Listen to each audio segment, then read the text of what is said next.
Welcome in as we dive into all things people, power, and politics in a wild election year that's put Metro Detroit right in the hot spotlight once again. I'm Roop Raj, and this is your stop for unbiased political news each and every night. We'll get to the event with VP Harris that has a lot of you talking in just a second.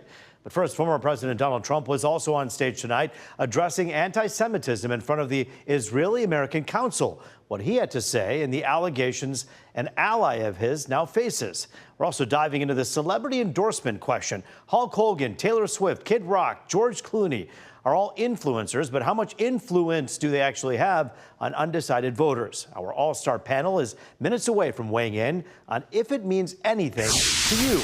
But first, Vice President Kamala Harris appearing in a setting that probably gave you a little bit of a flashback. The Veep appearing with none other than Oprah Winfrey in a set resembling her old daytime talk show on a soundstage right here in Oakland County in Farmington Hills. It was billed as a virtual rally, but there was a studio audience as well in this town hall style format where Harris touched on several hot button issues, including the border. She blamed former President Trump for killing a bipartisan border bill earlier this year, but then made this vow. Donald Trump called up those folks and said, don't put that bill on the floor for a vote. He blocked the bill, and you know why? Because he'd prefer to run on a problem instead of fixing a problem. Now that that bill has gone and hasn't passed, will you reintroduce that? Absolutely. And when I am elected president of the United States, I will make sure that bill gets to my desk and I will sign it into law. Harris also touched on an issue we've seen far too often, school shootings. She says while she's a gun owner and supports the Second Amendment, it's clear something needs to be done. I have personally prosecuted homicide cases. I know I've seen autopsies. I've seen what these weapons do to the human body. And we've got to agree that, in particular when we're talking about something like an assault weapon, it's literally designed to be a tool of war. It has no place on the streets of a civil society. It's designed to kill a lot of human beings quickly. Now, before the vice president took the stage, Governor Whitmer was actually brought out, as you see here, introduced by the GMAC Cash Big Gretch song. She had this message for Americans, but women in particular. This is going to be a big, close race. Michigan is always tight. We know we're feeling good, but we got to translate that feeling into action. We deserve a leader who is strong and kind. It's not mutually exclusive, and that's why I think this moment is so important for all of us today, but for our kids and future generations too. There's so much at stake here, from our individual reproductive freedom to the ability to get ahead and make a good living and take care of your family. That's all on the line this election. Yes.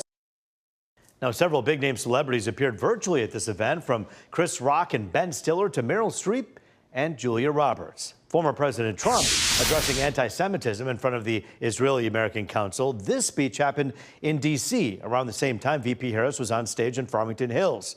Trump vowed the Jewish community in America will be a lot safer if he's voted back into office. It will be a bright new day for the Jewish community in America. No longer will you have to walk the streets in fear. You're walking the streets in fear. Can you believe it? Young college students are afraid to go to college. It's not something that anybody thought they would ever hear or see. No longer will you be threatened on your college campuses. No longer will you be discriminated against in college admissions. Now, this speech comes as one of Trump's allies faces anti-Semitism allegations. According to CNN, North Carolina Lieutenant Governor Mark Robinson made several inflammatory comments on a porn website's message board where he referred to himself as a, quote, black Nazi, end quote. Robinson denies making those comments. Trump did not address the controversy tonight. Well, back now to the celebrity endorsement conversation. We saw the star-studded intro Vice President Harris got, but former President Trump has some huge names in his corner as well. So that has us wondering what you think about these big names pushing one candidate or the other. As we always say, this show really is about you.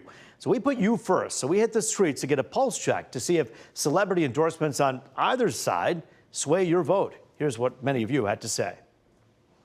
I mean, it could impact my decision a little bit, although I'm usually better informed about who I'm going to vote for prior to any celebrity endorsement. No, I already know who I'm voting for.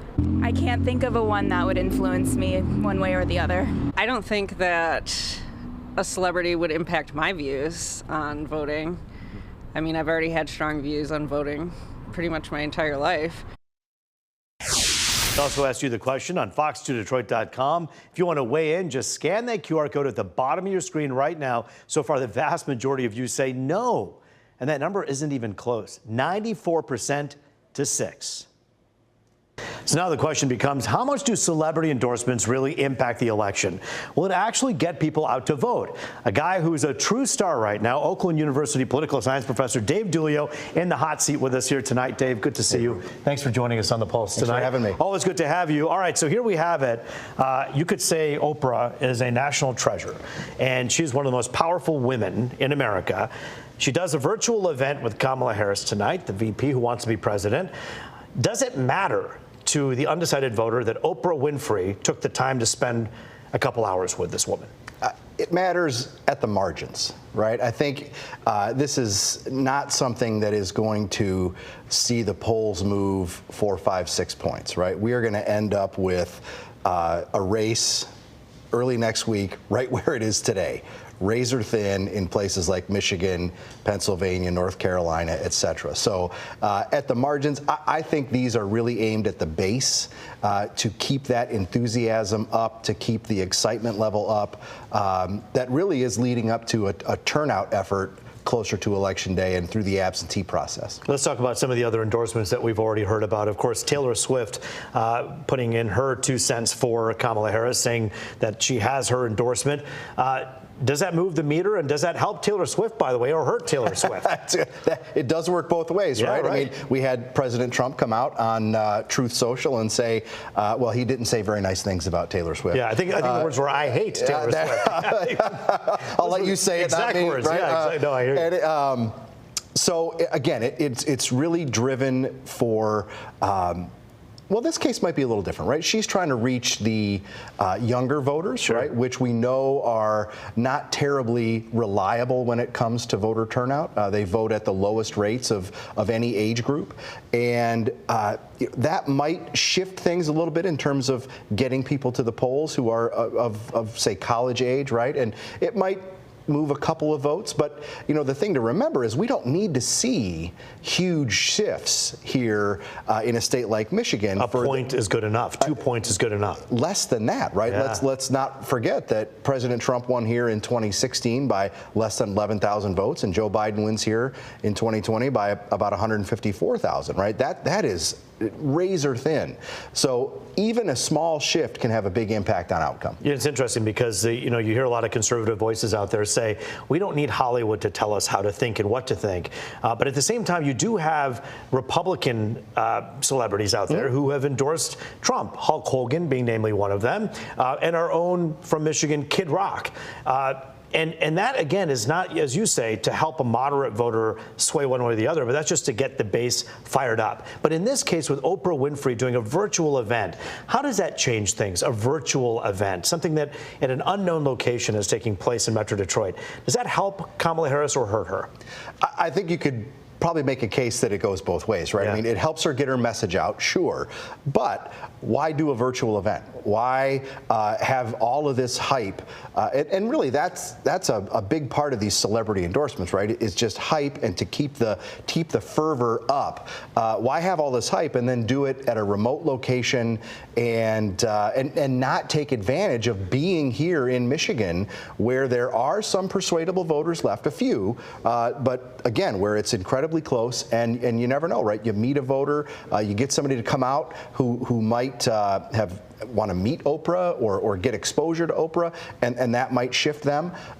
Seems like a missed opportunity more than anything. Well, also you have someone like J.D. Vance on the opposition who is always firing away at the number of interviews that Ms. Harris has done relative to that Vance has done and Trump has done, and the numbers are there.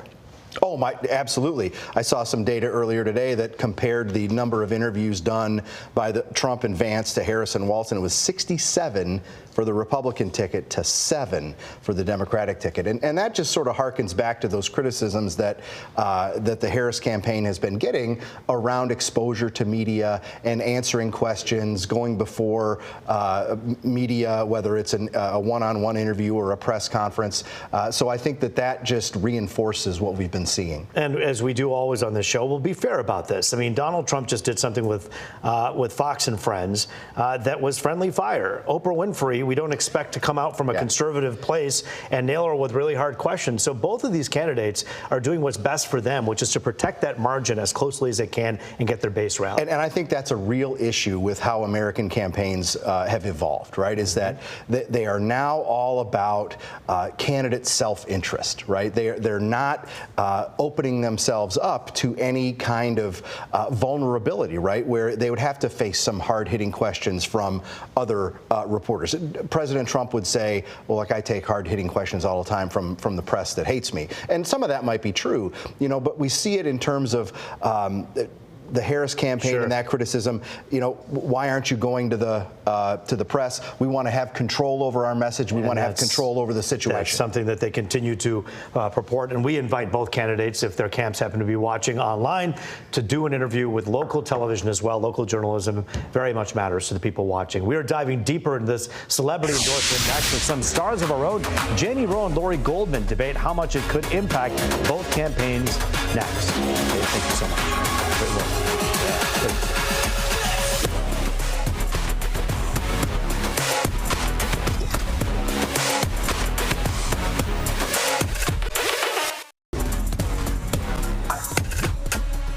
All right, back now on The Pulse. Taylor Swift's endorsement of VP Harris has so many people talking, some happy about it, some not so much, including this person. If she wants to vote Harris Walz, she can do it all she wants. But to say the reason she's doing it is because of Tim Walz's stance on LGBTQ, F you, Taylor Swift. And F all of the people who want to see these children have body parts chopped off and watch them sterilized under the age of consent, and then will ride off to their multi-gazillion-dollar mansions, never to think of them again. She used to know that it wasn't polite to point when you're on camera, but things have changed when she got her own podcast. But she has a lot to say here. That's Sirius XM and former Fox News host Megyn Kelly. Taylor Swift fans probably are saying, hey, man, just shake it off. But joining us to talk celebrity endorsements, Lori Goldman with Femmes for Dems and conservative consultant Jamie Rowe. We thank you both for being here today. My pleasure. We only have about 6 minutes, so I want to get right to it. Jamie, I'll begin with you. There was an author, of course, who's now a Fox News host named Laura Ingraham, who wrote years ago a book called Shut Up and Sing. And it was all about how Hollywood needs to stop endorsing candidates. And now we have Donald Trump with Kid Rock, Hulk Hogan, and a cast of other characters that are endorsing him. Things have changed in the last 32 years, haven't they? Yeah, to some degree. I mean, celebrities have always been on the periphery of politics, and they're Americans with a right to vote just like any of the rest of us. So I don't have a real problem with them getting involved. I think the bigger thing is, though, do they have something to add to the debate? And I think the most consequential sort of celebrity endorsement that we've had in this campaign isn't Taylor Swift, it's Elon Musk. Now, because Elon Musk is not only endorsing Trump and helping to finance the campaign, he's involved in the debate every single day on the issue and motivate on the issues that he cares deeply about: free speech, the border, and other things. And he's putting a message out there, and he's rallying his supporters to come out and actually vote for President Trump. I think that's the most consequential endorsement. And consequential also when it comes to green energy and electric vehicles. Elon Musk is, of course, the guy in charge of Tesla. Right. And suddenly Donald Trump went from, who wants an EV? No one needs to drive this, to, you know what, I like some EVs. Elon Musk has so much influence that he's actually influencing his stance on EVs. I don't know if he's influencing his stance on EVs, because Donald Trump hasn't changed his stance that he's going to get rid of the EV mandate. He thinks that Elon Musk builds a good enough product that it can stand on its own without government subsidies. And I think Elon Musk feels the same way. He doesn't need an EV mandate. All right, so we have billionaires like Taylor Swift and George Clooney. They're not just consequential because of what they say on X and Facebook and Instagram and TikTok. They're consequential Lori, because of how much money that's in the game. George Clooney, we know for a fact, helped change the dynamics of this race by being one of the first people to say Joe Biden should step down. How important are celebrity endorsements to you? I think they're very important. Look at all the middle-aged guys that wear the jersey of their favorite team or their favorite player. People live a Walter Mitty existence, right? They like to jettison themselves into other circumstances. So people look at that. And to talk about the money, Elon Musk, I think, is influencing Trump, not so much because of his stance on EVs, but because of all the hundreds of millions of dollars he's giving him. All of us would be easily influenced by that as well. So celebrity endorsements, we may not like them, but they're here to stay because President Trump is a celebrity. And you know, I think he's led the way, and so I'm welcoming all the voices, even Kid Rock's. You know, we can't forget that this man, Donald Trump, before he was a president, was doing Pizza Hut commercials with his first wife. He has been in movies like Home Alone. I mean, this is definitely someone who understands the power of celebrity. How much influence, though, do voters, especially the moderates and the independents, do these people have on them, do you think, Jamie? I mean, I think it's marginal. I know I saw a poll that came out right after the Taylor Swift endorsement that said 8% of people were more likely to vote for Kamala Harris as a result, but 13% were less likely to vote for her. So we can cut both ways depending on who it is. I think it's a motivator. I don't think it brings new voters to the table for the most part, unless they're engaged on specific issues and helping to motivate their base. One tweet from Taylor Swift is not going to motivate the base to come out and vote. I want to ask you both this question. Does it surprise you that the number of politicians who come from the opposite side of the political coin who have flipped and said, I endorse, for instance, Democrats who have endorsed Donald Trump and Republicans who have endorsed Kamala Harris, that doesn't seem to move the meter at all? Do past politicians matter? I mean, we'll see if Kamala Harris is willing to embrace Dick Cheney. I guess if I'm Trump, I'd rather embrace RFK Jr., who I think was a huge endorsement and who is also engaged on the campaign on a daily basis. So I think that those type of endorsements are helpful. Lori, what do you think? I think that more people want to be Taylor Swift than they do an elected official or a previously elected official. I think it matters a lot. And we're talking, in your last segment, you mentioned that young people aren't voting in the numbers that we would like. So those people aren't going to vote unless they're motivated to vote. And Taylor Swift and people like her, Oprah Winfrey, are moving the needle if young people admire them, listen to them, and want to follow their lead. So I think it's very important. So we have young people. That's one voter block that maybe is de-energized and needs to be energized more. Yeah. Women. That's a huge part of this. You're with Femmes for Dems. I want to ask you about what will move the meter for these undecided women out there to vote for either Donald Trump or Kamala Harris? God, if I only knew, I would run out of this studio and get it started. But let me tell you, we have a viable candidate, just like we did Hillary Clinton, running for the highest office in the land. That should be enough. That should be enough that all these years that the United States has existed, that we have not elected a woman. I don't know how people sleep at night. I think women need to get out, stop listening to their husbands, their brothers, their uncles, their bosses, and vote their conscience. For as progressive as America is, it's fascinating to look at world history and see the number of female leaders that have assumed positions of power way before America even thought that it was something that was viable, including Indira Gandhi in India and in Great Britain and elsewhere. I mean, it's pretty amazing. I don't think we're so progressive. I think we have a long way to go. I think we're pretty misogynistic, xenophobic, racist, all the things that we shouldn't be. We got to work on that. Jamie, you're shaking your head and sighing. Yeah, because I 100% disagree with that. This is the most. If America were racist and misogynistic and why does 10 million people want to crash across our border to enter our country illegally if we're such a bad place? And as far as celebrity endorsements go, I would remind everybody that the night before the election in 2016, Jay-Z, Beyonce, Bruce Springsteen held a giant concert for Hillary Clinton in Philadelphia just before she lost Pennsylvania and the election. Lori, how do billionaires who have a lot of money and star power influence someone who's just trying to put food on the table? Well, I guess it worked for Trump. So that's how it happens. And you know why I want to answer? The reason that people come to our country is because you can't be executed for misogyny. All right, those people are getting out of their bad living situations where their families are at risk and they're being murdered for no reason at all. Maybe their government wants them gone. So all those things matter. That's why we're getting people coming over here. Our country has a lot of raising up to do. I hope that we finally start now. Dave Dulio said it best, you know, when you're talking about moving the meter a half point or a quarter point, we're talking thousands of votes, and that's something that can really influence this election, as we know in Michigan. Lori, good to see you. Jamie, thank you very much, as usual, for joining us. Up next, we're talking trust as we roll through this election year. The difference between what we do and what you see when scrolling on social media. I'm talking real news versus fake news that you have on Insta, TikTok, and everywhere else. We're going to take it on next. Thank you both for joining us. Great work.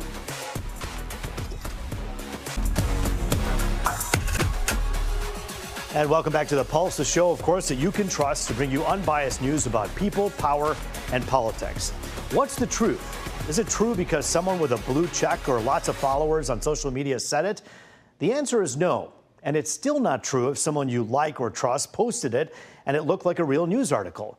My take, my opinion, parts of social media are like the biggest dive bar in the world. After a few pops, people can say whatever they feel, profess their hate and love for anyone, and they do it without really having to leave that dark, anonymous bar stool. How much would you trust those folks if you sat next to them? You would never leave that spot and swear by what Bob or Betty told you. After all, you don't know where they're getting their information. So how then are we so ready to accept as truth what Betty or Bob type on their X, Insta, Facebook, or if Bob or Betty were under the age of 50, on their TikTok or Snapchat? Here's the thing, we shouldn't. If you're wondering, the news organizations you trust operate a heck of a lot differently than what Bob or Betty bang away on their keyboards. We don't trust it just because someone said it. That's just not how journalism works. You verify first, then check again, and then double check and triple check every single piece of it. So when I get emails and DMs from some of our viewers, I check about what they're saying. So many are quoting what looks like a legitimate news article when it's actually a special interest group that's touting illegitimate sources to sell an idea in the hope it sparks a flame and then spreads like wildfire on all of our feeds. They often quote unnamed people or groups as their main sources or simply make up quotes and say they're anonymous. Watch out for these. They create a narrative that doesn't reflect reality. The list of these sites that are quoted on your Facebook feed, there's too many to name, actually. It isn't true just because it looks like real news. Typing words onto a page doesn't constitute journalism. People in charge of these sites make it look legit, minus the legit sources. Now, we're glad you make this show, this station, a source for your news. Here, we check and double check and then triple check to verify. We make sure we publish the news that comes from sources that are real. And I bet my last dollar that Bob or Betty didn't do that before hitting post on their pages. My advice, verify what you see and then hit post or share. It'll make that watering hole we call social media a little less smoky, in turn, a bit more clear, credible, and dare I say, maybe one day, more tolerable. That's my take, and that is The Pulse for this Thursday night. Remember, you can always reach out to me to let me know what you think. My email is roop.raj@fox.com. Love to hear from you, even if I don't like the email. Battleground with SE Cup is next. I'm Roop Raj. Have a good night.